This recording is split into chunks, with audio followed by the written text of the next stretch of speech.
जय Hind everyone. Welcome to defence Mantra और मैं हूं मुक्तक सिंह राठौर। आज के इस लेक्चर में मैं आपका स्वागत करता हूं जिसमें हम डिस्कस करेंगे rise and fall of Marathas. Aurangzeb के दौर तक हमने मुगल एम्पायर की पॉलिटिकल हिस्ट्री को डिस्कस किया। औरंगजेब के दौर के बाद में मराठास का राइज होता है, या यूं कहें कि औरंगजेब के दौर में ही मराठास का राइज होता है। और औरंगजेब के अगेंस्ट जो बहुत सारे रेबेलियंस थे उनमें से एक प्रमुख रेबेलियन मराठास का था, जो ओरिजिनली औरंगजेब के अगेंस्ट नहीं था। ओरिजिनली वो रेबेलियन आदिल शाही सल्तनत के अगेंस्ट था। लेकिन जब आदिल शाही सल्तनत मराठास के रेबेलियन को हैंडल नहीं कर सकी तो फिर उनकी मदद के लिए मुगलों को आना पड़ा। और यहाँ पे मराठास का और मुगलों का फेस ऑफ होता है डायरेक्टली। और यही वो फेज था जब मराठास के इस रेबेलियन को छत्रपति शिवाजी, जो उस समय शुरुआत में छत्रपति नहीं हुए थे, वो सिर्फ शिवाजी थे शुरू में, तो शिवाजी लीड कर रहे थे and he directly challenged Aurangzeb. और यहाँ पे औरंगजेब से उनका मुकाबला होता है, डायरेक्टली फेस ऑफ होता है। तो आज इस चैप्टर में अपन वही सारी इवेंट्स को डिस्कस करेंगे कि कैसे छत्रपति शिवाजी महाराज का राइज होता है, कैसे एक जागीरदार का बेटा एक इलाके को मुगल्स जैसी बहुत बड़ी पावर के नाक के नीचे से इंडिपेंडेंट करके निकाल के ले जाता है, क्या क्या चुनौतियां उनको सामना करना पड़ती है। और फिर मोर इम्पोर्टेंटली उनके एडमिनिस्ट्रेटिव रिफॉर्म्स जो एग्ज़ाम में खासतौर पे सीडीएस और एनडीए दोनों में ही पूछे गए हैं, उसके बारे में भी बात करेंगे जो आपको याद रखना है। और फिर हम ये देखेंगे कि छत्रपति शिवाजी महाराज के बाद जब पेशवास का राइज हुआ तो एक अलग विजन क्रिएट हुआ। और वो जो अलग विजन था, उस विजन ने इंडिपेंडेंट मराठा किंगडम को एक एम्पायर में तब्दील कर दिया। लेकिन तभी जब मराठास ऐसा लग रहा था कि इनविंसिबल हैं और लगभग पूरे हिंदुस्तान में उनका परचम लहरा गया था कटक से अटक तक, तब एक पानीपत की लड़ाई जिसमें उनकी डिफीट होती है, वो उनके डिक्लाइन का एक बहुत मेजर रीज़न बन जाती है। तो ये जो पूरा एक इम्पॉर्टेंट पार्ट है इंडियन हिस्ट्री का, लेटर मिडाइवल पीरियड अपन इसको बोल सकते हैं, जहाँ पे मुगलों का बहुत तेज़ी से डिक्लाइन हो रहा था और मराठास का उतनी तेज़ी से राइज हो रहा था। मुगल्स की पॉलिटिकल हिस्ट्री के बाद उसी पॉलिटिकल हिस्ट्री को आगे कंटिन्यू करते हुए अपन rise and fall of Marathas की आज बात करेंगे। और इस चैप्टर के बाद में मैं एक और सेशन लूँगा जिसमें मुगल पीरियड का एडमिनिस्ट्रेशन, कल्चर, लिटरेचर्स, उस सब की भी बात करेंगे। जहाँ तक आज के चैप्टर के एग्ज़ाम के पॉइंट ऑफ व्यू से इम्पोर्टेंट होने का सवाल है, तो हाँ, कुछ हद तक ये इम्पोर्टेंट है। बहुत ज़्यादा क्वेश्चंस तो नहीं आएंगे, लेकिन हाँ, कुछ क्वेश्चंस हैं डेफिनेटली शिवाजी के एडमिनिस्ट्रेशन से जुड़े हुए जो पूछे जा सकते हैं, या फिर छत्रपति शिवाजी महाराज के जो इनिशियल मिशंस थे उनके उनके रिगार्डिंग भी क्वेश्चंस पूछे जा सकते हैं। जैसे मुझे याद है कि एनडीए में शायद 2022 या 23 की किसी एक एग्ज़ाम में लशीद बोरफुकान का क्वेश्चन आया था। बड़ा सिंपल सा क्वेश्चन था। तो वैसे ही शिवाजी के बारे में, छत्रपति शिवाजी के बारे में कोई क्वेश्चन आ सकता है। तो देर आर चांसेस। हालांकि मैं इस चैप्टर को बहुत हाई रेट नहीं करूँगा कि इसमें से बहुत सारे क्वेश्चन आ जाएंगे, लेकिन हाँ, फिर भी इम्पॉर्टेंट है और हिस्ट्री की कंटिन्यूटी को बनाए रखने के लिए तो इम्पॉर्टेंट मैं हर फेज़ को मानता हूँ। चलिए इसको शुरू करते हैं इस चैप्टर को। सबसे पहले अपन बात करेंगे कि छत्रपति शिवाजी महाराज के अंडर में मराठास का राइज कैसे हुआ। कुछ छोटी छोटी बातें हैं, छोटे छोटे फैक्ट्स हैं जो अपने को पता होना चाहिए, जो अपने को याद होना चाहिए। वहाँ से क्वेश्चन बन सकते हैं अनएक्सपेक्टेडली, लाइकली चांसेस है। जैसे छत्रपति शिवाजी के फादर का नाम क्या था? तो भाई, he was born to Shahaji Bhosale, a Maratha general who held the jagirs of Pune and Supe under Bijapur सल्तनत। Shivaji's mother was Jijabai, a pious woman whose religious qualities had a profound influence on him. तो ये तो इनका फैमिली इंट्रोडक्शन है कि इनका जन्म हुआ था। जो इनके पिताजी थे, वो पिताजी एक जागीरदार थे। तो जागीरदार उस ज़माने में हज़ारों जागीरदार हुआ करते थे। हालांकि जागीरदार होना एक बड़ी बात लगती है, लेकिन उस ज़माने में आपको ये समझना होगा कि जागीरदार बहुत सारे हुआ करते थे, हज़ारों जागीरदार होते थे अलग अलग सल्तनतों के या राज्यों के अंडर में। तो हम ये भी नहीं कह सकते कि शिवाजी एकदम हम्बल बैकग्राउंड से आए थे, पर एट द सेम टाइम हम ये भी नहीं कह सकते कि वो किसी रॉयल फैमिली को बिलोंग करते थे। तो हम ये कह सकते हैं कि भाई एक reasonably upper middle class family जैसी होती थी, या एक रीजनेबली रिच फैमिली जैसी होती थी। एक रीजनेबली रिच फैमिली जैसी फैमिली से ये आते थे। जागीरदार थे इनके पिताजी, और दो तीन जागीरें थी इनकी ओवरऑल। एक तो ये वाली जागीर थी जो आजकल जिसको पूना बोलते हैं, एक सूपे नाम की जागीर थी, और एक जागीर और थी इनको, इनके फादर को, जो बाद में मिली थी, वो बैंगलोर की जागीर थी। तो इनके पिताजी जागीरदार थे। मदर इनकी एक बहुत ही धार्मिक लेडी थी, जीजाबाई। और बचपन से ही उन्होंने शिवाजी को रामायण महाभारत जैसे एपिक्स का पाठ करा के उनके अंदर वो वैल्यूज़ इनकलकेट कर दी थी, जिन वैल्यूज़ की वजह से शिवाजी बहुत सक्सेसफुल हुए उनकी लाइफ के अंदर। इसमें एक और छोटा सा फैक्ट है जो मैं चाहूँगा कि आप ऐड कर लो अपने नोट्स में, कि उनका जन्म हुआ कहाँ था। ये भी क्वेश्चन बन सकता है, तो मैं लिख देता हूँ इसको। ही was born in Shivneri fort. ये भी पूना के पास में है, जुन्नार नाम की जगह पे, जहाँ पे शिवनेरी का किला था। उसी शिवनेरी के किले में इनका जन्म हुआ था। और उस किले के अंदर एक देवी थी, शिवा आई, और उन्हीं शिवा आई के नाम पर इनकी मदर ने इनको नामकरण किया था, और इनका नाम शिवा रखा गया था। आगे चल के शिवाजी के नाम से जाने गए, और फिर जब ये राजा बन गए, इंडिपेंडेंट हो गए, तो फिर इन्होंने छत्रपति का टाइटल लिया था। तो फिर ऐसे करके वो आगे चल के छत्रपति शिवाजी महाराज के नाम से जाने गए। Shivaji displayed his military ambition for the first time in 1645। देखिए, शिवाजी का जन्म हुआ था, दो अलग अलग ईयर्स है जिसको लेके हिस्टोरियंस के बीच में थोड़ा बहुत डिबेट है। तो एक ईयर है आइदर 1627 और 1630। तो या तो इनका जन्म 1627 में हुआ था, या इनका जन्म 1630 में, दो में से कोई एक तारीख पे, कोई एक साल में इनका जन्म हुआ था। जब ये 1645 का साल आया था,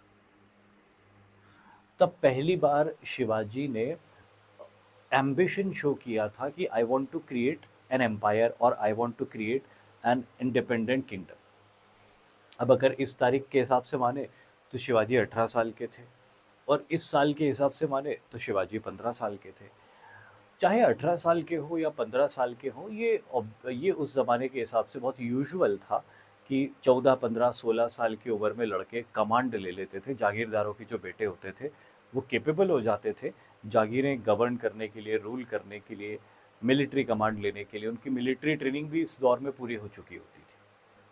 शिवाजी बचपन में अपनी मदर के साथ पूना की जागीर में रहे, और इनके जो पिताजी थे उन्हें जो नई जागीर मिली थी बैंगलोर, वो वहाँ पे रहे। तो दोनों के बीच में काफ़ी डिस्टेंस था। शिवाजी का बचपन ज़्यादातर उनकी मदर के साथ ही बीता, और इसलिए मैंने बोला ना कि वो जो वैल्यूज़ थी, एथोस थे, हीरोइज्म के, वैलर के, वो इनकी मदर ने बचपन से इनके अंदर इनकलकेट की। इनकी मदर जीजाबाई का एक विजन था, और वो विजन था मराठास की यूनिटी। मैं ये तो नहीं कहूँगा कि उनका ये विजन था कि मराठास एक एम्पायर बनाए, बट एटलीस्ट जीजाबाई सा का ये विजन था कि मराठे जो लड़ने में बहुत अच्छे हैं, लेकिन कुछ मराठे बीजापुर को सर्व कर रहे हैं, कुछ मराठे गोलकोंडा को सर्व कर रहे हैं, कुछ मराठे निज़ाम शाही को सर्व कर रहे हैं, और दूसरों को रूलर बनाने के लिए अपना खून पसीना बहा रहे हैं। तो जीजाबाई का ये कहना था कि अगर आप इतने स्किलफुल हो, इतने ब्रेव हो, इतने ताकतवर हो कि किसी और को रूलर बना सकते हो, तो why not create your own kingdom. तो एक विजन था उनका, स्वराज का विजन, कि ये धरती मराठों की धरती है, तो यहाँ पे राज भी मराठों का होना चाहिए। अब ये जो विजन था उनका, ये उनके हस्बैंड से भी वो काफ़ी बोलती थी कि किसी और को सर्व करने की बजाय क्यों ना हम खुद की आर्मी रेस करें। सारे अलग अलग मराठे परिवार जो अलग अलग सुल्तानों को सर्व कर रहे हैं, वो एक हो जाए और अपनी धरती, अपना राज, स्वराज क्रिएट करें। पर इनके फादर इनको इस बात को इतना सीरियसली नहीं लेते थे और उनको समझाते थे कि ये पॉलिटिक्स है, आप समझ नहीं पाओगे। लेकिन जो बच्चा था ना शिवाजी, जब वो बड़े हो रहे थे तो उनकी मदर ने स्वराज के आइडिया को उनके अंदर बहुत अच्छे से इनकलकेट किया, और इसीलिए शिवाजी जब जवान हुए ना तो स्वराज के लिए उन्होंने पूरी लड़ाई लड़ी, क्योंकि वो विजन उनकी मदर ने बचपन से ही उनके अंदर डाल दिया था। तो इनकी मदर का इनकी पर्सनालिटी में, इनके कैरेक्टर में और इनके पूरे करियर में बहुत इम्पैक्ट था। और सबसे अच्छी बात ये थी कि his mother lived to see his son creating swaraj. Shivaji का जब कॉरोनेशन हुआ था 1674 में, तो उनकी माताजी जीवित थी और उनकी माताजी के आंखों के सामने शिवाजी का कॉरोनेशन हुआ था। उन्होंने वो देखा स्वराज को क्रिएट होते हुए।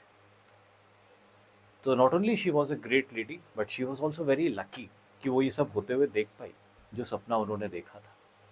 और उनके फादर एग्री नहीं कर रहे थे, वो बेटे ने करके दिखाया। पर माँ ने बचपन से बेटे के अंदर वो वैल्यूज़ इनकलकेट करी। तो बड़ा इंपॉर्टेंट रोल था इनका, इनकी मदर का, इनके करियर में, इनकी पर्सनालिटी में। शिवाजी जब छोटे थे तो अपनी माँ के साथ ही रहे, लेकिन जब वो 11-12 साल के हो गए तो 3-4 साल अपने फादर के साथ रहे, जहाँ पे उन्होंने अपने फादर के साथ में मिलिट्री ट्रेनिंग करी। उस ज़माने में मिलिट्री ट्रेनिंग के लिए कोई एकेडमीज तो होती नहीं थी। Indian military academy, national defence academy, officers training academy थोड़ी होती थी उस ज़माने में। तो जो क्षत्रिय होते थे, उनके परिवार के जो पिता, दादाजी, काका, यही अपने बच्चों को वॉरफेयर सिखाते थे।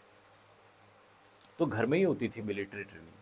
तो शिवाजी के भी जो फादर थे, उनके पास में भी जो ट्रूप्स थे, उन ट्रूप्स के अंडर में शिवाजी की मिलिट्री ट्रेनिंग पूरी होती है। लगभग 3-4 साल की मिलिट्री ट्रेनिंग को पूरा करके वो वापस आते हैं और पूना की जागीर को संभालते हैं। That was around 1645। तब शिवाजी की उम्र 15 से लेके 18 साल के बीच में हो चुकी थी। तो उसी समय जब शिवाजी एक इंडिपेंडेंट जागीर पूना को गवर्न करने के लिए आते ऑन बिहाफ ऑफ आदिल शाही सल्तनत, तो वहीं से पहली बार वो विद्रोह का बिगुल बजा देते। स्वराज स्थापित करना है, ये आइडिया एकदम क्लियर था, क्रिस्टल क्लियर था उनके दिमाग में। जब वो पूना वापस आते हैं तो देखते हैं पूना की हालत खराब है। किसान खेती बाड़ी छोड़ छोड़ के जा रहे हैं। क्यों जा रहे हैं किसान खेती बाड़ी छोड़ छोड़ के? क्योंकि आदिल शाही सल्तनत के जो सैनिक हैं, उन्होंने लोकल किसानों का जीना हराम करके रखा है।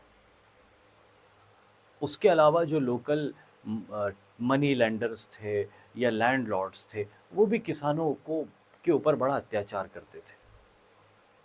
तो किसान ये सोचता था कि मैं ज़मीन पे रह के खेती करूँगा और जो भी उससे उपज आएगी वो तो सब आदिल शाही सल्तनत के सैनिक लूट के ले जाएंगे, नहीं तो देश पांडे देशमुख लूट के ले जाएंगे।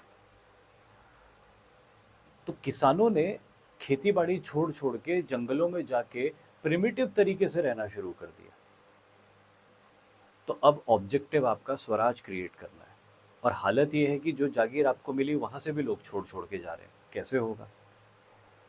तो शिवाजी ने किसानों से बात करी, कुनबी किसान थे वहां पे सब, उनसे बात करी और उनसे पूछा कि प्रॉब्लम क्या है। उन्होंने जब अपनी प्रॉब्लम बताई कि हम तो सेफ ही नहीं है यहाँ पे, जो लोग हमारे रक्षक हैं वही हमारे भक्षक हैं, अत्याचार करते हैं हमारे ऊपर, जो मन आता है वो करते हैं, हम कहाँ जाए, कौन हमको बचाएगा? एक बार ऊपर पहाड़ों में चढ़ जाते हैं तो वहाँ ये लोग नहीं आ पाते हैं। तो अब हम ऊपर सह्याद्री के पहाड़ों में और जंगलों में ही रहेंगे, कम से कम अपना आत्मसम्मान तो बचा रहेगा, पैसा तो यूं भी नहीं बच रहा है। तो यहाँ पे शिवाजी देखो, यहाँ पे लीडरशिप और कैरेक्टर यहाँ पे दिखाई देता है। शिवाजी ने उन सभी से कहा कि देखो, अगर आपको सम्मान से जीना है तो आपको लड़ना पड़ेगा, आपको अपनी लड़ाई खुद लड़नी पड़ेगी। लेकिन ऐसा नहीं है कि आपको अपनी लड़ाई इंडिविजुअली लड़नी पड़ेगी, हमको यूनाइट होना पड़ेगा, हमको यूनाइट होके एक ग्रुप बनाना पड़ेगा, एक आर्मी बनानी पड़ेगी, ट्रूप्स डेवलप करने पड़ेंगे जो एक दूसरे के अधिकारों के लिए लड़ेंगे। अगर एक के ऊपर भी आंच आई तो सब लड़ेंगे। लड़ना कैसे है वो मैं सिखाऊंगा आपको। शिवाजी के पास में 1000 सैनिक थे, आदिल शाहियों के पास तो बहुत बड़ी फौज थी। तो शिवाजी के दिमाग में ये बात भी थी कि अगर मुझे स्वराज कायम करना है तो मुझे फौज भी बड़ी बनानी पड़ेगी। और फौज कहाँ से आएगी, कहाँ से रिक्रूट करूं मैं फौज को? तो यही जो किसान है उनको उन्होंने बोला ये मेरे पोटेंशियल सोल्जर्स हैं। शिवाजी के 1000 मराठा सैनिक, उन्हें टास्क दिया गया कि अगर एक सैनिक 10 कुनबी किसानों को भी ट्रेनिंग देगा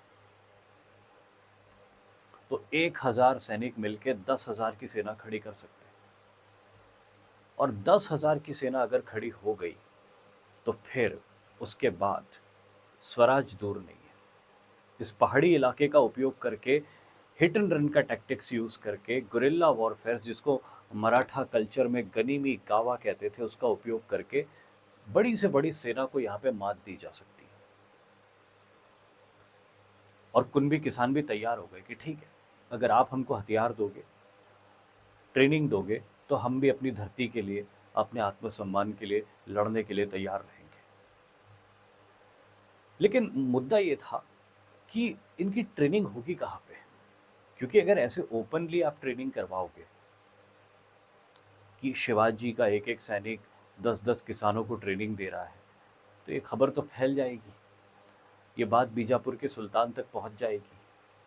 और अगर ये बात बीजापुर तक पहुंच गई तो बीजापुर की फौजें आपकी सेना बनने से पहले ही आ चुकी होगी और आपके ट्रेनीज को ख़त्म कर चुकी होगी और आपके स्वराज के एम्बिशन को भी शुरू होने से पहले ही ख़त्म कर देगी। तो शिवाजी ने कहा कि हमें एक किला चाहिए, एक इम्प्रेग्नेबल किला, जहां पर सीक्रेसी के साथ हम अपने सेना को तैयार कर सकें। और इसीलिए शिवाजी ने पहला किला जीता, तोरणा का किला। शिवाजी के पास ज्यादा सैनिक नहीं थे, अभी ट्रेनिंग हुई नहीं थी, अभी तो ट्रेनिंग के लिए जगह ढूंढनी थी। ट्रेनिंग करने वाले तैयार हो गए थे कि हाँ हम तैयार हैं, हम ट्रेनिंग करेंगे, सैनिक बनेंगे, पर ट्रेनिंग होगी कहाँ पे? उसके लिए किला जीतना था और वो था तोरणा का किला। तोरणा के किले को शिवाजी ने स्टॉर्म किया। शेयर पावर के दम पे शिवाजी तोरणा के किले को नहीं जीत सकते थे, बट शिवाजी का सिग्नेचर स्टाइल शेयर पावर का नहीं था। शिवाजी का सिग्नेचर स्टाइल पावर और कनिंग, इन दोनों के कॉम्बिनेशन का था। शिवाजी पावर का यूज करते थे लास्ट मोमेंट के लिए और कनिंग का यूज करते थे अपने लिए सिचुएशन फेवरेबल बनाने के लिए। पहले सिचुएशन को अपने फेवरेबल बनाओ और जब सिचुएशन अपने फेवरेबल बन जाए तब पावर का यूज करो और एक स्ट्रोक में दुश्मन को खत्म कर दो। तो ऐसे ही कनिंगनेस शो करते हुए उन्होंने तोरणा के किलेदार को अपने पक्ष में कर लिया और किले का दरवाजा अंदर से खुलवा लिया और इस तरह तोरणा के किले को उन्होंने जीता और उसी किले में उनके शुरुआती सैनिकों की ट्रेनिंग भी हुई और उनकी एक बड़ी सेना बन के तैयार होनी शुरू हो गई। कुनबी किसानों के अलावा शिवाजी की मदद के लिए मावले आदिवासी भी आए।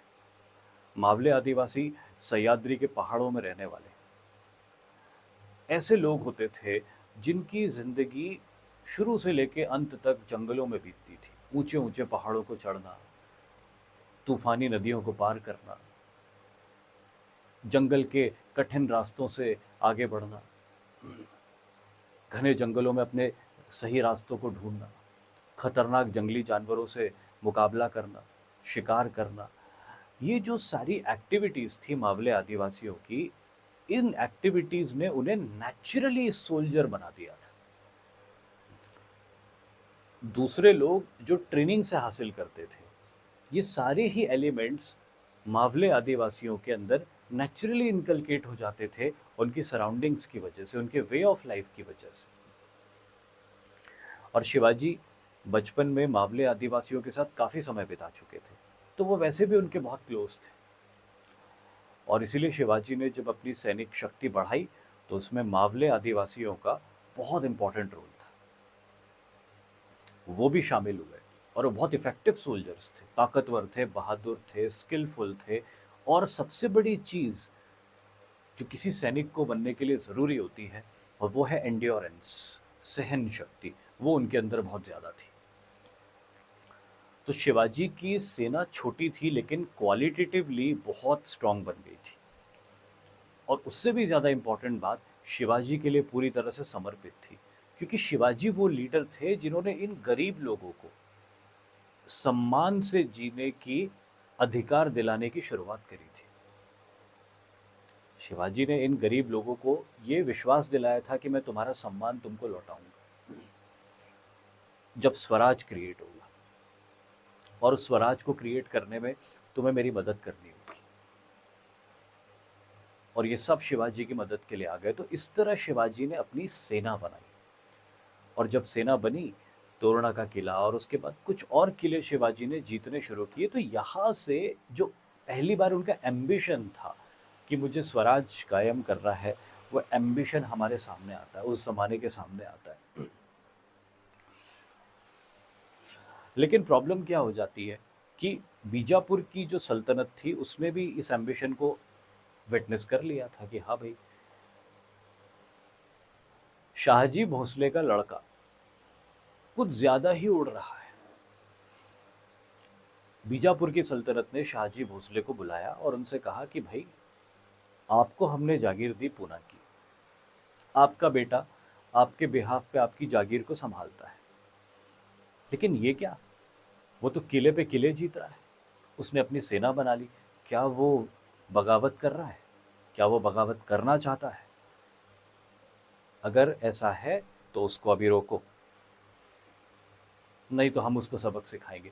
तो शाहजी भोसले ने बोला कि देखो, अगर आप उसको सबक सिखाना चाहते हो तो सिखा दो, क्योंकि मेरी तो वो वैसे भी बात नहीं मानता है, उसका एक अलग विजन है जो मेरे विजन से अलाइंड नहीं है, and he is not under my control. So if you want to do something, do with him, I can not help it. अब बीजापुर फंस गया। बीजापुर के साथ प्रॉब्लम ये थी कि सबक सिखाने को तो ठीक है, चलो सेना भेज दे, लेकिन प्रॉब्लम ये थी कि जिन इलाकों में शिवाजी ऑपरेट करते थे वो पहाड़ी इलाके थे, घने जंगली इलाके थे। अब तो जंगल कट गए वहाँ पे से, मैंने देखे वो इलाके, कभी गया हूँ मैं वहाँ पे कुछ बार। पहाड़ियाँ तो खैर आज भी ऊंची है वहाँ पे, लेकिन जंगल खत्म हो गए। तब तो जंगल भी बहुत ज़्यादा हुआ करते थे। तो ऐसे जंगली और पहाड़ी इलाकों में बीजापुर की फौज को ऑपरेट करना बहुत मुश्किल था। तो वो हेजिटेट करते थे और वो चाहते थे कि शाहजी के थ्रू ही उसको कंट्रोल कर लिया जाए। और शाहजी ने तो हाथ ऊंचे कर दिए थे कि भाई ये तो मेरे खुद कंट्रोल में नहीं है, मेरी बात तो सुनता ही नहीं है, अब मैं क्या ही बोलूं। तो बीजापुर ने क्या किया, शाहजी भोसले को इम्प्रिजन कर दिया और उन्होंने बोला ठीक है, तुम्हारी बात नहीं सुनता है, पर है तो तुम्हारा बेटा, अगर हम तुमको इम्प्रिजन कर देंगे और तुमको मारने का थ्रेट उसको देंगे तब तो रुकेगा भाई, बाप को मरने से तो बचाएगा। तो शाहजी भोसले को बीजापुर की सल्तनत ने इम्प्रिजन कर दिया, और इम्प्रिजन करके शिवाजी को थ्रेट किया कि भाई अभी इम्प्रिजन कर दिया है, अगर अभी भी तुम नहीं रुके तो इनको मार डालेंगे। अब as a result of which, अब शिवाजी की मदर भी जीवित थी, शिवाजी के पिताजी तो थे ही सही, अब कोई भी बेटा अपने बाप को क्यों ऐसे मरने देगा, और वो भी तब जब मदर जिंदा हो, कि अपनी मदर को विधवा बना दे। तो भाई शिवाजी को कुछ समय लो प्रोफाइल मेंटेन करना पड़ा था, रुकना पड़ा था उनको कि ठीक है, okay, I am not doing anything, क्योंकि उनके फादर इम्प्रिजन्ड थे। तो एक डल पीरियड आ गया था उनके करियर में, या उनके इस जिसको अपन बोल सकते हैं स्वराज की जर्नी के फेज में। लेकिन चीज़ें बदलती हैं। सबसे पहली और इम्पॉर्टेंट चीज़ तो ये होती है कि लगभग एक साल बाद, मतलब 1648 में जब छत्रपति शिवाजी महाराज के फादर को इम्प्रिजन किया था शिवाजी के ऊपर प्रेशर बनाने के लिए, एक साल बाद छोड़ दिए गए थे।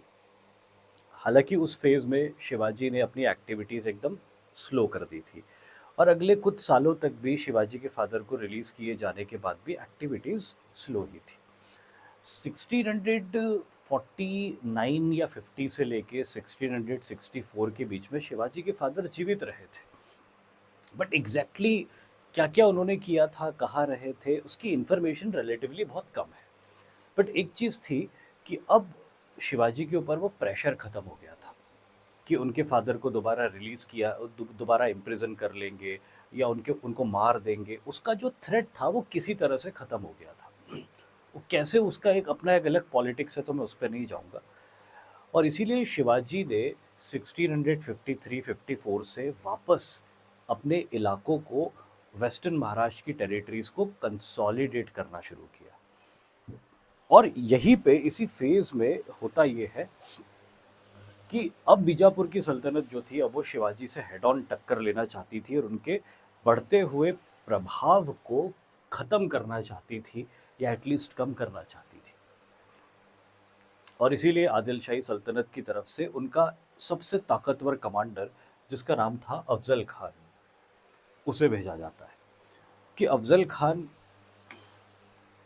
लगभग 35-40 हज़ार की फोर्स लेके शिवाजी की टेरिटरी में जाएंगे, मराठा टेरिटरी में जाएंगे। और वहाँ जाके, अभी अफजल खान का तो एक क्लेम था कि शिवाजी को मैं पकड़ के हाथों से लेके आऊँगा, और ऐसा करने के लिए मुझे अपने घोड़े से भी नहीं उतरना पड़ेगा। तो वो थोड़ा लाउड माउथ था, और उसने लाउड माउथ में ये बात बोली, बीजापुर के सुल्तान को वादा किया कि डोंट वरी अबाउट शिवाजी, मैं उनको पकड़ के लाऊंगा और उसके लिए मुझे अपने घोड़े से भी नहीं उतरना पड़ेगा। इतना उसको ओवर कॉन्फिडेंस था। लेकिन एक बात थी कि वो पावरफुल भी बहुत था, और पावरफुल होने के साथ साथ वो स्कैरी भी बहुत था, क्योंकि उसकी हाइट लगभग 6.5-7 फुट के आसपास थी, उसी प्रपोर्शन में मस्क्यूलर भी, और एट द सेम टाइम बहुत क्रूअल भी। तो पावरफुल था, मस्क्यूलर था, क्रूअल था, एक्सपीरियंस्ड था, स्किल्ड वॉरियर था, सारी उसके अंदर खूबियाँ थी। और उसके साथ बहुत सारी सैनिक टुकड़ी, 35-40 हज़ार की। मराठों के पास तो अभी 10-15 हज़ार की सैनिक टुकड़ियाँ थी, और उतनी अच्छी तोपें भी नहीं थी जितने की आदिल शाही के पास थी, जितनी अफजल खान लेके आ रहा था। तो शिवाजी के लिए भी सिचुएशन थोड़ी ख़राब हो गई थी जब प्रतापगढ़ के किले के ऊपर उन्होंने जाके अपना डेरा जमा लिया, कि अगर अफजल खान अपनी बहुत भारी भरकम फौज के साथ आता है तो उससे आमने सामने की लड़ाई नहीं लड़ना है, लड़ाई गुरिल्ला टैक्टिक्स से ही लड़ना है। आमने सामने की लड़ाई में तो भारी पड़ जाएगा। तो इन्होंने प्रतापगढ़ के किले में जाके अपने आप को पोजीशन कर लिया। प्रतापगढ़ का किला, जैसे कि आप यहाँ पे इस फोटोग्राफ में देख सकते हो, कितना ऊंचा किला है, और नीचे आप देख सकते हो पहाड़ी और घना जंगल है। तो अब अफजल खान के लिए चुनौती बन गया था कि वो इस पहाड़ के ऊपर चढ़ के शिवाजी को हरा के दिखाए, और निचली घाटियों में भी उसके लिए लंबे समय तक रहना बहुत मुश्किल था, क्योंकि इन पहाड़ी जंगलों के अंदर मराठा सैनिक छुप के अफजल खान की सेना के ऊपर छापा मार तरीके से हिट एंड रन टैक्टिक्स का यूज करके इधर उधर हमले करते रहते थे।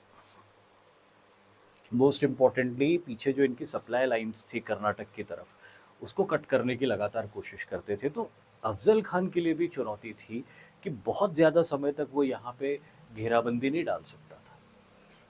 और शिवाजी के लिए भी ये चुनौती थी कि अगर अफजल खान नीचे है तो वो पूरी ताकत से नीचे आके उससे लड़ नहीं सकते थे, और बहुत ज़्यादा समय तक शिवाजी भी ऊपर नहीं रह सकते थे, क्योंकि उनके पास में भी लिमिटेड सप्लाई था, लिमिटेड राशन था। तो दोनों ही फंस गए थे यहाँ पे। लेकिन अफजल खान चाहता था कि एटलीस्ट वो जब वापस जाए, अब वो हरा तो नहीं सकता, वो जो उसने बड़ी बड़ी बातें करी थी कि शिवाजी को मैं पकड़ के ले आऊँगा, और ऐसा करने के लिए मुझे अपने घोड़े से भी नहीं उतरना पड़ेगा, वो तो होता नहीं दिख रहा था।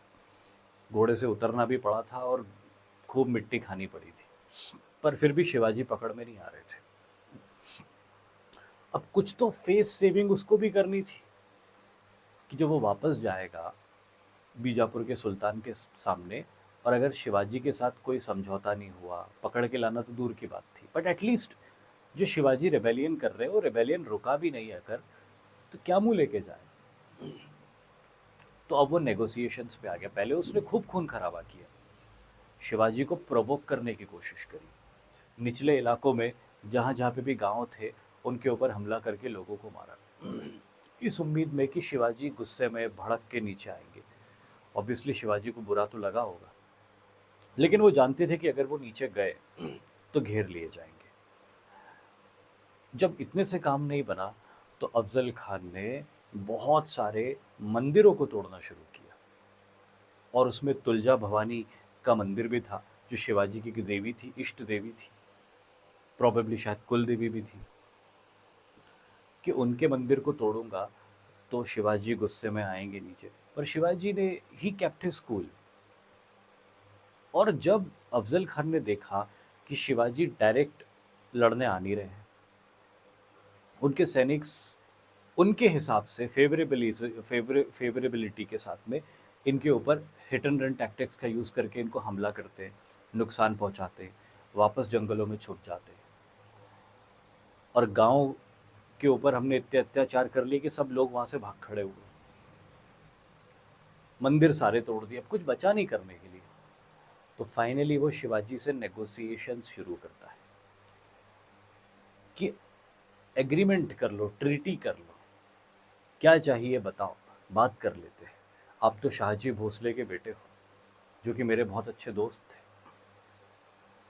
तो आप मेरे बिल्कुल बेटे जैसे हो, आओ अपन मिलते हैं और मिलके नेगोशिएशंस करते हैं। इस पॉइंट पे शिवाजी को ये बात पता चलती है कि अफजल खान नेगोशिएशन के बहाने इनको बुला के इनका असैसिनेशन कर सकता है, ऐसी वो प्लान कर रहा है। इस बात की पूरी पूरी आशंका थी। लेकिन अब प्रॉब्लम शिवाजी के लिए भी ये थी कि अगर ये घेराबंदी ऐसी ही डली रही कुछ और समय तक, तो प्रतापगढ़ के किले पे इन्हें भी रुकना मुश्किल हो जाएगा। तो शिवाजी ने एक प्लान किया। उन्होंने बोला कि अगर नेगोशिएशन के लिए वो बुला रहा है और हम नेगोशिएशन के लिए जाते हैं, तो पूरी तैयारी से जाएंगे कि अगर उसने कोई भी कोशिश करी मुझे असैसिनेट करने की, तो मैं काउंटर अटैक करने की सिचुएशन में रहूं। तो शिवाजी कुछ कंडीशंस रखते हैं कि अगर हम नेगोशिएशन की मीटिंग करेंगे तो वो मीटिंग आपके आर्मी कैंप में नहीं होगी। आपके आर्मी कैंप से कई कोस दूर घने जंगल में आपको एक अपना खुद का शिविर लगाना होगा, जहां पे आप होंगे और आपके 5 बॉडीगार्ड्स होंगे। मैं आपसे मिलने आऊंगा और मेरे साथ मेरे 5 बॉडीगार्ड्स होंगे। आपकी आर्मी भी वहां से बहुत दूर होगी, मेरी आर्मी भी वहां से बहुत दूर होगी। अगर आप इस तरह से मिल सकते हो तो आई एम रेडी, नहीं तो फिर ये लड़ाई जारी रहेगी। अफजल खान ने एक्सेप्ट कर लिया कि ठीक है, आई एक्सेप्ट इट, मैं मिलूंगा। अफजल खान खुद 6-7 फुट का आदमी था, 6.5-7 फुट का। अफजल खान के जो बॉडीगार्ड्स थे, उन बॉडीगार्ड्स में सैयद बंदा नाम का एक बॉडीगार्ड था, जो पूरे हिंदुस्तान का सबसे अच्छा तलवारबाज माना जाता था। पट्टा पट्टा चलाता था वो, दंड पट्टा बोलते थे, वो चलाता था ऐसे, सबसे बेस्ट माना जाता था। और बाकी जो गार्ड्स थे वो भी स्किल्ड थे, पावरफुल थे।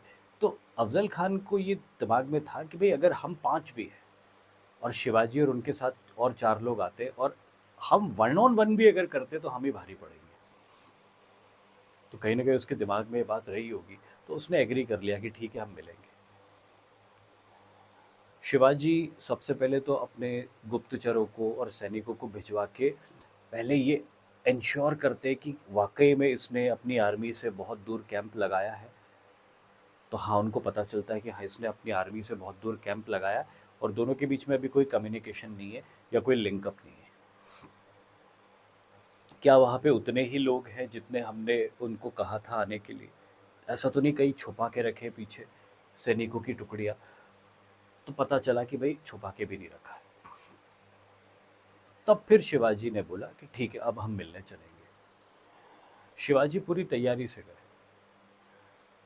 किसी तरह का कोई वार उनके ऊपर हो सकता था, इसीलिए अपनी बॉडी के ऊपर चेन मेल पहना और उसके ऊपर अपना अंग रखा पहना, ताकि दिखे नहीं कि अंदर कुछ चेन मेल पहन रखा है, बट अंदर प्रोटेक्शन रहे। सिर के ऊपर स्टील का एक हेलमेट पहना और उसके ऊपर अपनी पगड़ी पहनी।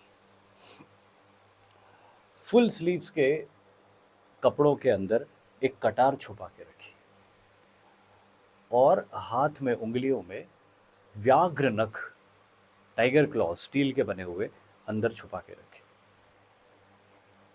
और उसके बाद ये गए मिलने के लिए। जब ये अफजल खान से मिलने के लिए गए, कहते कि अफजल खान ने पहले तो इनको बहुत डांटा कि शाहजी भोसले के बेटे होने के बावजूद तुमने ऐसा सब कुछ किया, गलत किया, ये किया, वो किया, पर ठीक है, चलो आओ, अब गले लगो मेरे, ये सब झगड़ा अपन ख़त्म करते और आदिल शाही सल्तनत के साथ मिलजुल के काम करेंगे। जब शिवाजी को उसने गले लगाया, शिवाजी बहुत छोटी हाइट के थे, उसके सामने शिवाजी को गले लगाया और कस के दबा दिया। पावरफुल बहुत था वो, 6.5 पौने 7 फुट 7 फुट की उसकी हाइट थी, फिजिकली बहुत स्ट्रांग था। दबा दिया शिवाजी को कस के, तो शिवाजी छूट ही नहीं पाए और उसकी दबाव इतना ज़्यादा था कि शिवाजी सेमी अनकॉन्शियस हो गए।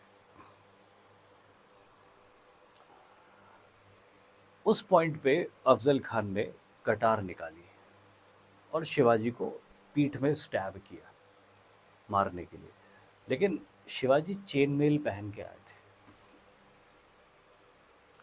तो वो कटार जो था वो पेनिट्रेट नहीं किया अंदर, थर्स्ट नहीं हुआ अंदर।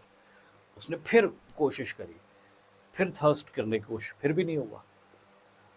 इतनी देर में क्या हुआ, 2 बार चाकू घोंपने के चक्कर में अफजल खान की पकड़ थोड़ी ढीली हो गई थी, तो शिवाजी को जो प्रेशर था वो कम हुआ ना, तो उनकी जो लॉस्ट कॉन्शियसनेस थी वो वापस आई एंड ही सडनली रियलाइज्ड कि आई एम अंडर अटैक।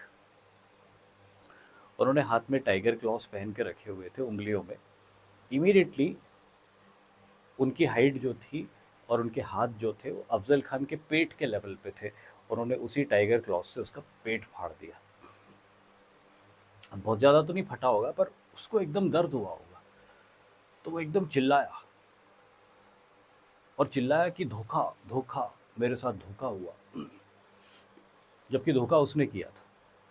इतनी देर में तो शिवाजी ने कटार निकाली और कटार निकाल के उसकी पेट में घोंप दी और ट्विस्ट करके, टर्न करके वापस निकाल दी।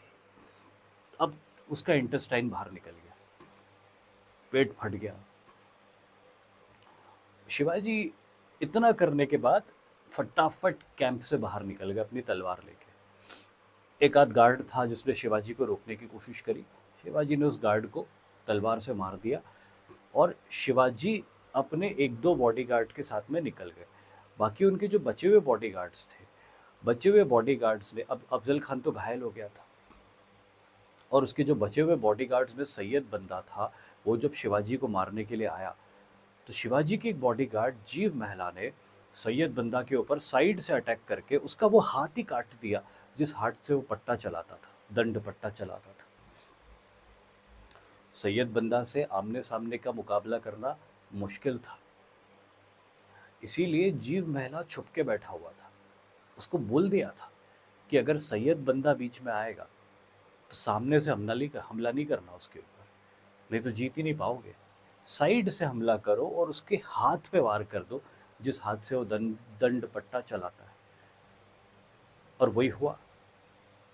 तो अब सैयद बंदा भी यूजलेस, बुरी तरह घायल, अफजल खान भी यूजलेस, बुरी तरह घायल। अब अफजल खान भाग रहा था वहां से। अफजल खान को लेके आए थे, उसके कहार लेके आए थे पालकी में बिठा के, तो भाग रहा था वहां से। भागते हुए अफजल खान को मराठा गार्ड्स ने पकड़ा। घायल तो था ही, ताकत कम हो गई थी, शौक में भी था, सदमे में था, और उसको पकड़ा और उसको पकड़ के उसका वहीं गला काट दिया और उसका कटा हुआ सर लेके जंगल में प्रतापगढ़ के किले की तरफ चले गए।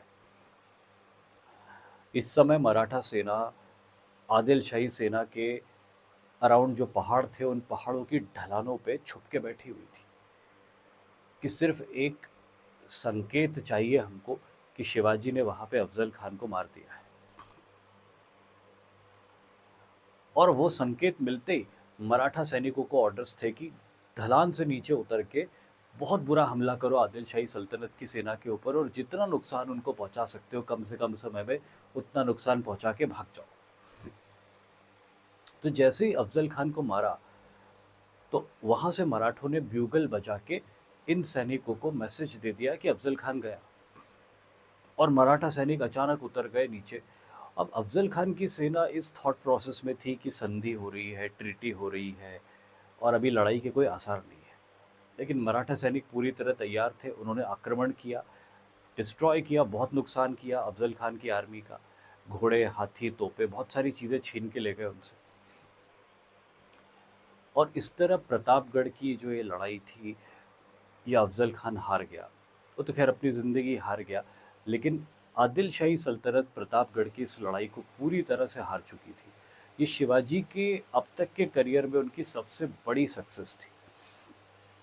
और पूरी मराठा टेरिटरी में अब वो एक लीडर, एक सुप्रीम लीडर, एक हीरो बन गए थे कि जिसने बीजापुर की सल्तनत के सबसे ताकतवर कमांडर को न सिर्फ हरा दिया बल्कि मार भी दिया। तो अब स्वराज्य दूर नहीं था। बीजापुर की शक्ति को इन्होंने पूरा तहस नहस करके रख दिया था। बीजापुर ने यहाँ पे इनके, ये समझ लीजिए बीजापुर इनके सामने यहाँ सरेंडर हो गया था। और जितनी भी टेरिटरीज पूना के ईस्ट में और वेस्ट में इन्होंने कैप्चर करी थी, अब वो टेरिटरीज पूरी तरह से इंडिपेंडेंट इसी के साथ में हो गई थी। लेकिन यहीं पे बीजापुर ने मदद मांगी थी मुगलों से। बीजापुर ने बोला कि भाई we are not able to handle this Shivaji. तो औरंगजेब से उन्होंने मदद मांगी कि आप मदद करो, ये इलाका हमारे हाथ से निकल जाएगा। तो औरंगजेब ने अपने मामा शाइस्ता खान को भेजा कि आप एक बड़ी आर्मी लेके जाओ और पूरा एरिया डोमिनेट करो,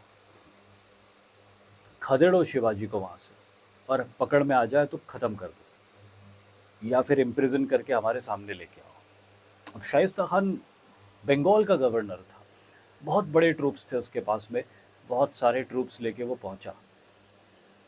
और पहुंचा किसके पास? पूना के पास। पूरे इलाके में मुगल सैनिक छा गए। अब अगेन शिवाजी के पास अभी भी कोई बहुत ज़्यादा सैनिक नहीं है, 15,000 सैनिक है, थोड़े से और ज़्यादा होंगे। और शाइस्ता खान तो कई हज़ार लेके आया था, 50,000 से ज़्यादा लेके आया था। तो अगेन कोई मुकाबला नहीं था। तो शिवाजी का जो तरीका था वो ये था कि दुश्मन अगर शक्तिशाली हो रहा है तो don't give them a fight, retreat and maintain a low profile and wait for the right opportunity. When enemy thinks that he has won the battle, when enemy thinks that the rival is no more there, and when enemy is completely off guard, तब उसके ऊपर attack करो। अपने से शक्तिशाली शत्रु से तब मुकाबला मत करो जब वो आमने सामने की लड़ाई कर रहा है। भाग जाओ, छुप जाओ और उसको रिलैक्स होने दो। और जब वो रिलैक्स हो जाए, जब वो ऑफ गार्ड हो जाए, तब उसके ऊपर अटैक करो। तो शिवाजी की यहाँ पे ये स्ट्रैटेजी थी। आप समझ लीजिए लगभग 2 साल तक, 2 साल बहुत होता है यार, 2 साल तक शिवाजी ने एब्सोल्यूट लो प्रोफाइल मेंटेन किया। Nobody had any idea about his whereabouts. वो कहाँ है इसके बारे में किसी को कोई आइडिया था ही नहीं। और तरह तरह के र्यूमर्स फैलने लग गए। कुछ कह रहे थे कि शिवाजी डर गए, छुप गए, अब वापस नहीं आएंगे। कुछ कह रहे थे शिवाजी की डेथ हो गई, अब वापस नहीं आएंगे। और ऐसा कर, क्योंकि 2 साल हो गए थे, 2 साल से गायब थे। तो अब 2 साल तक आते आते उस पूरे एरिया में मुगल्स डोमिनेट भी कर चुके थे, रिलैक्स भी हो चुके थे। अफजल खान पूना के लाल महल में रुकता था, जहाँ पे शिवाजी का ही किसी ज़माने में महल हुआ करता था, उसी में उसने डेरा डाला था अपना। अब शिवाजी ने 1662 के अंदर ये प्लान किया कि now is the right time, ये सही समय है। 2 साल में मुगलों को ऐसा लग रहा है कि शिवाजी खत्म हो चुके हैं, वो वापस नहीं आएंगे, अब हम अटैक करेंगे। और अब हम अटैक करेंगे सीधे पूना के लाल महल में, और टारगेट होगा शाइस्ता खान। उसके ऊपर हमला करके उसकी भी गर्दन वैसी ही काट के लाएंगे जैसी अफजल खान की काट के लाए थे, और ये मैसेज देंगे मुगल्स को कि तुम्हारा भी वही हाल करेंगे जो अफजल खान का किया था। और ये अनाउंस करेंगे पूरी टेरिटरी में कि शिवाजी अभी जिंदा है, टाइगर अभी जिंदा है। और समय कौन सा चुना इन्होंने? बारिश का समय चुना, जो बहुत तेज बारिश हो रही थी। तेज बारिश की वजह से विजिबिलिटी और ऑडिबिलिटी दोनों कम हो जाती है, और लो विजिबिलिटी में, लो ऑडिबिलिटी में ये सर्जिकल स्ट्राइक करना ज़्यादा आसान था कि आप किले के अंदर घुस जाओ और किले के अंदर घुस के तुरंत फुरत हमला करके शाइस्ता खान को मार दो, क्योंकि किले के बाहर जितने भी लैंप्स जले हुए होते हैं बारिश की वजह से वो बुझ जाते हैं। तो किले के बाहर अंधेरा होता है, जितने भी लैंप्स जले हुए होते हैं किले के अंदर जले हुए होते हैं। तो अंधेरे का फायदा उठा के किले के बहुत क्लोज पहुंचा जा सकता है। इसके लिए शिवाजी ने अपने कुछ सिलेक्ट गार्ड्स को और सिलेक्ट सोल्जर्स को चुना था, एकदम क्रैक ट्रूप्स, 400-500, जिसमें से मैक्सिमम किले के बाहर के इलाकों में वेट करेंगे, रुकेंगे, इंतज़ार करेंगे, और कुछ अंदर जाएंगे और हैवॉक क्रिएट कर देंगे किले के अंदर। तो ये लड़ाई पूरी उस महल के अंदर हुई थी, लाल महल के अंदर। It was like a surgical strike. Shivaji के ट्रूप्स और इंक्लूड, देखो शिवाजी की एक बड़ी खास बात थी कि वो पीछे से बैठ के ऑर्डर नहीं देते थे। लड़ाई होती थी, सबसे आगे रहते थे, ये उनकी बहुत खास बात थी। अफजल खान को भी मारना था, खुद गए थे। शाइस्ता खान को भी मारना था, खुद गए थे। जो सबसे खतरा जहाँ पे ज़्यादा होता था वहाँ सबसे आगे रहते थे। ये दिखाता है कि भले वो हिट एंड रन टैक्टिक्स का यूज़ करते थे पर बहुत बहादुर थे। He was a brave man. अंदर घुसे किले के, और किले के अंदर घुस के हैवॉक क्रिएट कर दिया। शाइस्ता खान को भी ढूंढ लिया और उसको मार भी देते, लेकिन शाइस्ता खान को मारने के लिए जब उसके कमरे में घुसे तो शाइस्ता खान की एक बेगम थी, वो बड़ी इंटेलिजेंट थी। उसने क्या किया, वो जो लैंप था जो जल रहा था, जिसकी रोशनी में सब दिखाई दे रहा था, वो बुझा दिया। तो एकदम अंधेरा हो गया। भाई एक बड़े से कमरे में एक लैंप जल रहा था तो उससे जो दिख रहा था वो दिख रहा था, और जैसे उसने वो बुझा दिया तो किसी को कुछ नहीं दिख रहा था।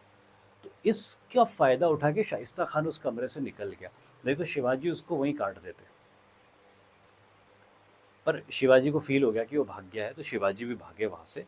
और शिवाजी जब भाग के उसका पीछा कर रहे थे तो वो एक दूसरे कमरे में छुप रहा था और दरवाज़ा बंद करने ही वाला था।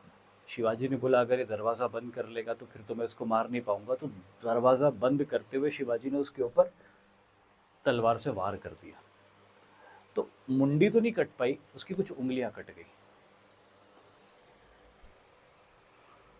पर इतना ही बहुत था, क्योंकि और भी नुकसान हुआ था शाइस्ता खान को। शाइस्ता खान की एक बेगम मारी गई थी, एक बेटा मारा गया था, कई गार्ड्स मारे गए थे, और उससे भी ज़्यादा बुरी बात, हमला करने वाले सारे के सारे वापस निकल गए थे, एक भी नहीं पकड़ाया था, और वापस बारिश में अंधेरे में रात को जंगल में कहीं गुम हो गए थे। ये खबर जब औरंगज़ेब तक पहुंची तो औरंगज़ेब ऑब्वियसली बहुत नाराज़ हुआ। शाइस्ता खान उसका मामा था, पर वो अपने मामा पे बहुत नाराज़ हुआ और उसको बोला वापस जाओ बंगाल, तुमसे कुछ नहीं हो पाएगा। जैसे ही शाइस्ता खान बंगाल की तरफ वापस गया, शिवाजी और उनकी सैनिक टुकड़ियां वापस आ गई सामने, और सारे किले और सारे एरियाज रिकैप्चर कर लिए, पूना के ऊपर कंट्रोल रीस्टैब्लिश कर लिया। और अब बिल्कुल मुगल एम्पायर के बीच में खड़े होके उनको चुनौती दे रहे थे कि देखो हमने तो इंडिपेंडेंस अज्यूम कर लिया, तुम कुछ नहीं उखाड़ पाए। न बीजापुर कुछ कर पाया और न मुगल साम्राज्य कुछ कर पाया। अब शिवाजी को अपनी आर्मी भी बढ़ानी थी, क्योंकि उनको पता था अगला हमला और खतरनाक हो सकता है। और अगर स्वराज्य कायम करके भी रखना है तो बड़ी सेना बनानी, उसके लिए पैसा चाहिए। पैसा जल्दी से कहाँ से आएगा? तो मुगलों का एक शहर हुआ करता था सूरत, प्रेजेंट डे गुजरात में अभी भी है। और उस ज़माने में मुगलों का एक बहुत इंपॉर्टेंट कोस्टल ट्रेड टाउन हुआ करता था। 1664 में शिवाजी ने उसके ऊपर हमला करके उसको लूटा। हालांकि ये लूट गजनवी या गौरी जैसी लूट नहीं थी कि इनोसेंट लोगों को मार रहे हैं और दो बच्चों को पकड़ के ला रहे, वैसी लूट नहीं थी। ये लूट सिर्फ उन व्यापारियों के ठिकानों पे लूट थी जिनके पास बहुत पैसा था। कॉमन लोगों को कुछ भी नहीं किया था इसमें, लेकिन मुगलों के खजाने को लूटा। और औरंगजेब को और बड़ा चैलेंज दिया कि देखो, हमने पहले तो इंडिपेंडेंस अज्यूम किया, स्वराज्य कायम किया, उसके बाद तुम्हारे कमांडर्स को डिफीट भी किया, उनके घर में घुस के उनको मारा, और अब तुम्हारे शहर में घुस के उसको लूटेंगे भी, और आप कुछ भी नहीं कर पाओगे। तो इस पॉइंट पे औरंगजेब के लिए पानी सर से ऊपर चला गया था। तो औरंगजेब ने क्या किया, 1665 में अपने सबसे ताकतवर कमांडर मिर्ज़ा राजा जय सिंह को भेजा कि जाओ मैसिव ट्रूप्स लेके और जाके एनी हाउ शिवाजी को हमारे लिए या तो पकड़ के लाओ, मार के लाओ, संधि करके लाओ, कुछ भी करके लाओ, लेकिन उसको रोको। मिर्ज़ा राजा जय सिंह बहुत कैपेबल कमांडर थे, कई लड़ाइयों का एक्सपीरियंस था उनको, हर तरह की लड़ाई वो जानते थे। और शिवाजी को पुरंदर के किले में ऐसा घेरा बनाया उन्होंने कि शिवाजी को ट्रीटी करने के लिए मजबूर कर दिया। At the same time Shivaji को भरोसा दिया कि अगर आप ट्रीटी करते हो औरंगजेब के साथ तो आपके साथ धोखा नहीं होने देंगे, आपके साथ में छल नहीं होने देंगे कि ट्रीटी के बहाने बुलाया और मार दिया, और आपको यथोचित सम्मान भी देंगे, मनसबदारी देंगे, सब देंगे आपको। शिवाजी ने बोला, मैं औरंगजेब की मनसबदारी एक्सेप्ट नहीं करता हूँ, लेकिन अगर ट्रीटी करनी पड़ी तो मनसबदारी मेरे बेटे के नाम, संभाजी के नाम होगी। मिर्ज़ा राजा जयसिंह मान गए। पुरंदर का घेराबंदी उन्होंने हटाया और शिवाजी को कहा कि अब आप आगरा आओ, और आगरा आके आप औरंगजेब से मिलो और दरबार में जो भी मनसबदारी आपको दी जाती है उसको एक्सेप्ट करो और मुग़ल एम्पायर का हिस्सा बनो। अपने इलाके में आप पूरी ऑटोनॉमी के साथ रूल कर सकते हो, पर मुग़ल सुप्रीमेसी को एक्सेप्ट करो। शिवाजी के पास भी कोई चारा नहीं था, वो मान गए, वो आगरा गए। लेकिन आगरा में औरंगज़ेब के साथ जो उनकी मीटिंग हुई वो हॉट टॉक में बदल गई। उनके बीच में आर्ग्यूमेंट्स हुए, और मुग़ल दरबार में जाके औरंगज़ेब के अगेंस्ट आर्ग्यूमेंट्स करना इनके लिए भारी पड़ गया, क्योंकि ये इम्प्रिजन कर लिए गए। इम्प्रिजन तो नहीं बोल सकते, लेकिन हाउस अरेस्ट में डाल दिए गए। और अब इस बात का खतरा था कि हाउस अरेस्ट में औरंगज़ेब इनको असैसिनेट करवा सकता था। अगर ऐसा हो जाता तो मिर्ज़ा राजा जय सिंह के नाम के आगे एक काला धब्बा लग जाता कि आपके कहने पे शिवाजी आए थे और उनको इम्प्रिजन कर लिया गया, हाउस अरेस्ट में रख लिया गया और मार दिया गया, तो यह आपका धोखा है। आपने उनको वचन दिया था कि आपके साथ किसी तरह का कोई बिट्रेयल नहीं होगा, पर अब वो होता दिख रहा था। ये वो वक्त था जब मिर्ज़ा राजा जय सिंह के बेटे राम सिंह, इन्होंने टास्क लिया कि चाहे कुछ भी हो जाए, चाहे औरंगज़ेब से झगड़ा ही करना पड़ जाए, उसके गुस्से को झेलना पड़ जाए, लेकिन शिवाजी को यहाँ से निकालेंगे। और उसके बाद ये प्लानिंग की गई कि पहले शिवाजी बीमार होने का बहाना करेंगे, फिर जब वो बीमार होने का बहाना करेंगे तो अपने वेल विशिंग के लिए लोगों में मिठाई बंटवाएंगे, बड़े बड़े टोकरों में मिठाइयाँ जाएगी उनकी तरफ से, और उन्हीं टोकरों में संभाजी को बिठा के उसके ऊपर एक थाल रख के और उसमें मिठाइयाँ और फल रख के एक कहार बन के शिवाजी उसी टोकरे को उठा के निकल जाएंगे। इस तरह से बहुत हीरोइकली और बहुत ही रिस्क लेके जैसे तैसे वो शिवाजी आगरा से एस्केप करते और आगरा से एस्केप करके ये वापस पहुंचते महाराष्ट्र। अब अपने आप में पूरा वो लंबा कहानी है कि वो कैसे क्या होता है, बट मैं बहुत ब्रीफली आपको बता रहा हूँ। जब पुरंदर की ट्रीटी हुई थी शिवाजी की, जिसमें उन्होंने औरंगज़ेब की सुप्रीमेसी एक्सेप्ट करी थी, तो शिवाजी के पास में 35 किले हुआ करते थे पूरे महाराष्ट्र में। उसमें से 23 किले उन्होंने सरेंडर कर दिए थे मुगल्स को। 23 forts he had to surrender to the Mughals. उनके पास में सिर्फ 12 किले ही बचे थे। लेकिन जब आगरा में बात नहीं बनी और ये औरंगज़ेब की हाउस अरेस्ट से निकल के बच के आए, तो उसके बाद में इन्होंने यहाँ आके जितने भी मुगलों को सरेंडर किए हुए किले थे सबको रिकॉन्कर किया और बड़ी लड़ाइयाँ हुई, घमासान लड़ाइयाँ हुई। लेकिन 1670 तक आते आते शिवाजी ने सारे किलों को रिकॉन्कर किया और वापस अपना कंसोलिडेशन उस पूरे वेस्टर्न महाराष्ट्र वाले रीजन में री इस्टेब्लिश किया। और अब औरंगज़ेब के साथ किसी तरह की कोई संधि की गुंजाइश भी खत्म हो गई थी। 6 जून 1674, 16 जून 1674 को रायगढ़ के किले में इनका ऑफिशियल कोरोनेशन हुआ और इनका टाइटल था छत्रपति शककर्ता क्षत्रिय कुलवंत हिंदव धर्मोद्धारक शिवाजी। और जैसे कि मैंने आपको बताया था कि इनकी मदर का जो ड्रीम था कि मराठों का स्वराज कायम हो, वो उनके बेटे ने करके दिखाया और वो देखने के लिए उनकी मदर जीवित भी रही। Both mother and son, both of them were so lucky कि बेटे ने वो कर दिया जो मदर ने सोचा था, और जो बेटे ने किया उसको देखने के लिए मदर जीवित भी रही थी। हाउएवर, ये सब कुछ करने के बाद 6 साल तक ही शिवाजी रूल कर पाए और 1680 में उनकी डेथ हो गई। बहुत ज़्यादा एज तो थी नहीं उनकी, बहुत यंग भी नहीं थे, मिडिल एज्ड थे, 50 इयर्स के आसपास, 53 इयर्स के आसपास उनकी एज थी। उस समय उनकी डेथ हो गई और उनकी डेथ के बाद ऐसा नहीं था कि स्ट्रगल खत्म हो गया। उनकी डेथ के बाद इनिशियली तो औरंगज़ेब को ये लगा कि अभी तो शिवाजी नहीं रहे तो अब मैं मराठा टेरिटरी को डोमिनेट कर लूँगा। तो जैसे ही शिवाजी की डेथ हुई, औरंगज़ेब पहुँच गया अहमदनगर, पूना के ईस्ट में, और वहाँ जाके अपना डेरा डाल दिया। अपने साथ बहुत सारी फोर्सेस भी ले आया। लेकिन छत्रपति शिवाजी के बेटे संभाजी, जो उनके बाद उनके उत्तराधिकारी बने, उन्होंने औरंगज़ेब के अगेंस्ट लंबी लड़ाई लड़ी। 1680 से लेकर 1689 तक 9 साल तक उन्होंने औरंगज़ेब के साथ वैसी ही लड़ाई लड़ी जैसे कि शिवाजी ने लड़ी थी। और फिर अपने ही कुछ लोगों के बिट्रेयल की वजह से Sambhaji was taken as a prisoner by Aurangzeb और बहुत ब्रूटल टॉर्चर के बाद उनको मारा गया था।